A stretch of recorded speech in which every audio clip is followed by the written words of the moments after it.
Stepney's visit to Sir Topham Hatt's railway was coming to an end. "We shall miss you," said Sir Topham Hatt. Then he turned his attention to all the other engines. "My railway is very busy, and I'm pleased with you, but you need help. A diesel is all that's available. Please do your best to avoid any disturbances." "What does that mean?" whispered Duck. That means this diesel is difficult, snapped James.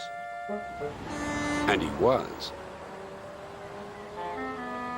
The diesel surveyed the shed.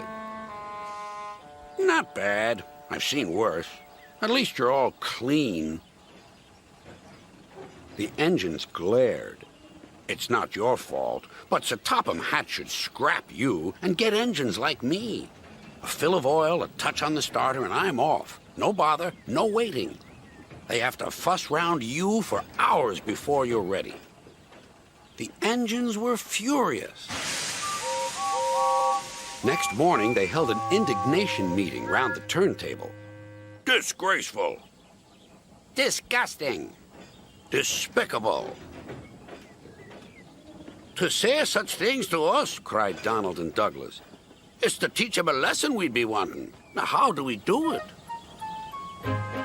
Their chance came sooner than expected. The diesel was purring comfortably. An inspector watched a fitter making final adjustments.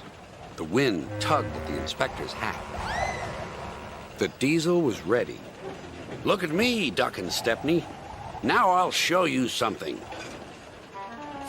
He rolled proudly toward his coaches. Then it happened.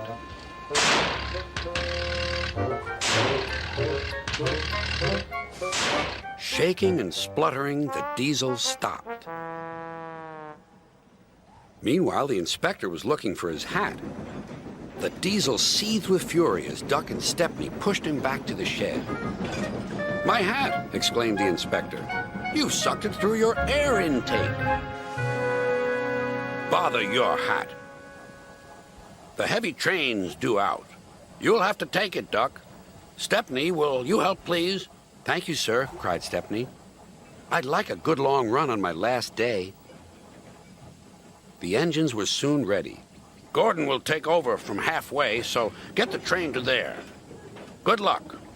"Don't worry," smiled Stepney. "We'll get there, and be early, too." The cavalcade moved carefully over the rails and out to the open line. "Now for a sprint," puffed Stepney. "I'm ready when you are," replied Duck. Soon they were whizzing through Edward Station. And next they charged at Gordon's Hill beyond.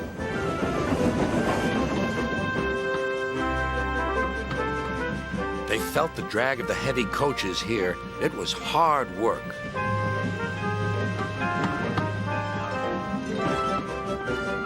At last they were running smoothly along the line toward the big station.